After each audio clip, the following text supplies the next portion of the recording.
അല്ലാ നീയല്ലാതെ ആരുമില്ലൊരു കാവല്.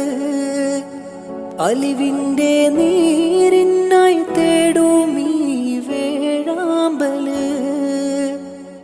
ഓരോരോ കാലടി കബറിലേക്കാണെന്നോർക്കാതെ ഓടിത്തളർന്നു ഞാൻ തെറ്റിൻ പാതയിൽ വല്ലാതെ. കണ്ണീരിൽ മുങ്ങി ഞാൻ കൈകൾ നീട്ടുന്നു പെരിയോനേ. കരളിൻ്റെ നോവുകളെല്ലാം കാണുന്ന ഫർദാനേ.